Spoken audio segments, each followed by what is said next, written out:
Oke guys, bismillahirrahmanirrahim. Assalamualaikum warahmatullahi wabarakatuh.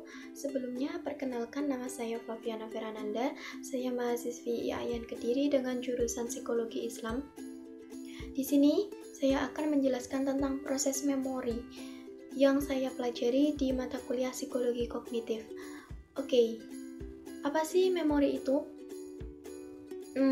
Jadi, psikolog mendefinisikan memori sebagai retensi atau penyimpanan informasi atau pengalaman sepanjang waktu.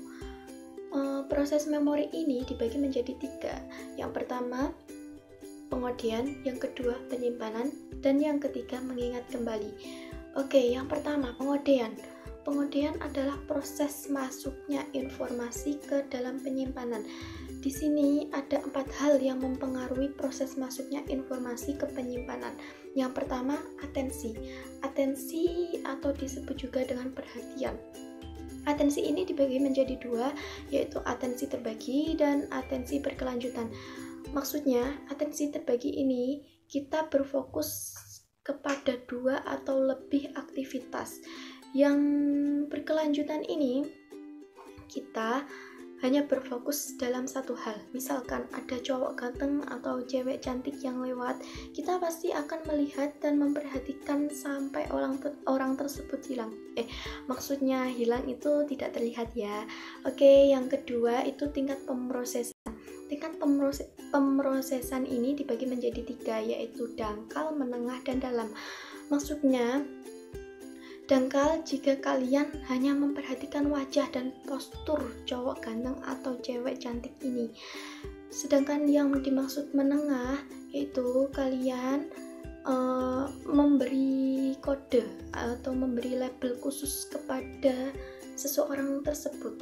Misalkan Jogan atau Cecan atau nama aslinya. Yang ketiga yaitu tingkat pemrosesan dalam. Di sini, di tingkat dalam ini, kalian pasti mengetahui sifat dan kepribadian orang tersebut. Oke, selanjutnya hal yang mempengaruhi proses masuknya informasi ke penyimpanan yang ketiga yaitu elaborasi.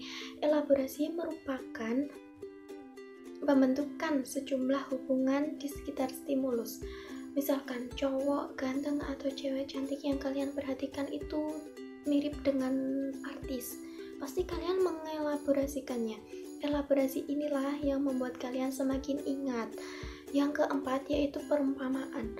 Perumpamaan ini adalah cara terkuat dalam mengingat. Misalkan cowok ganteng atau cewek cantik yang kalian perhatikan itu akan menjadi pasangan hidup, pangeran dan bidadari pasangan hidup kalian. Meskipun itu hanya bayangan atau kalau zaman sekarang itu namanya halu ya. Nah, itu yang perumpamaan inilah yang merupakan cara terkuat dalam mengingat sesuatu. Nah, itulah tahap dari pengodian. Yang selanjutnya yaitu tahap dari penyimpanan.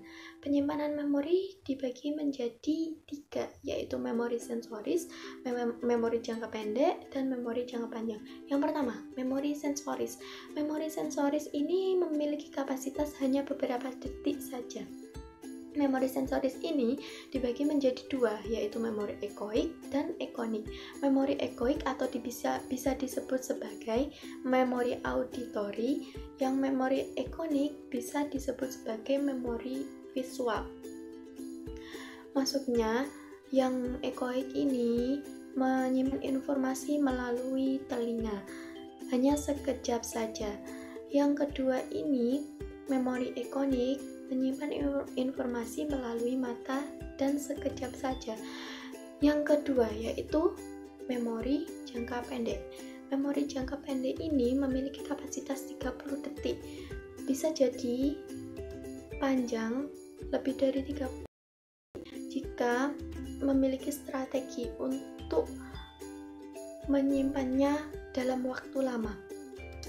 Strategi ini dibagi menjadi 2, yaitu chunking dan pengulangan. Maksudnya chunking itu apa sih? Maksudnya itu seperti misalkan ya, ada cowok ganteng tadi. kamu ingin memiliki nomornya lalu memintanya, dan sebelum ditulis kamu menghafalkannya, mengelompokkannya, nomor itu 4 angka 4 angka atau 3 angka 3 angka, agar kamu dapat lebih mudah menghafalnya. Yang kedua yaitu pengulangan.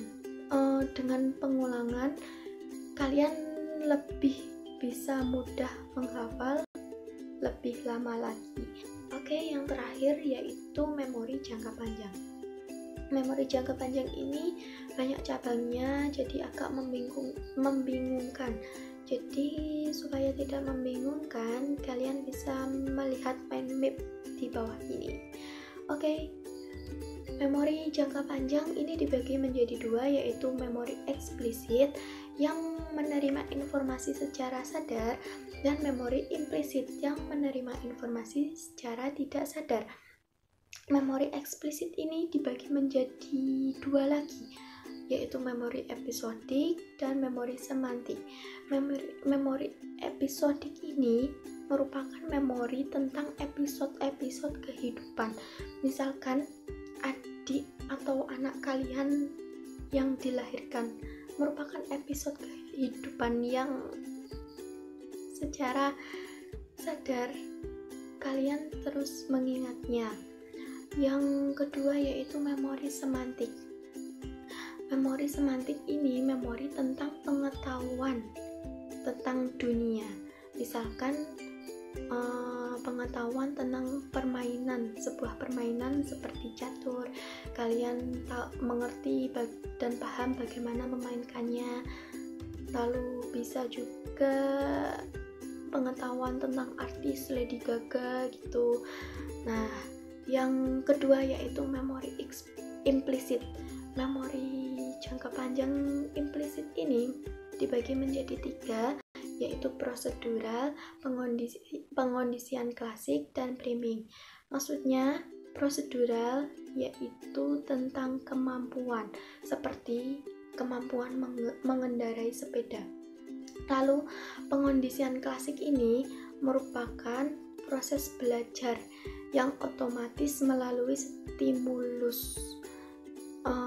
Misalkan anak kucing, misalkan anak atau ya anak kecil lah itu bermain dengan kucing, lalu dicakar sampai berdarah, lalu dia takut dan menangis, sehingga membuat dia ketika melihat kucing menjadi takut dan menangis dan menghindari kucing tersebut.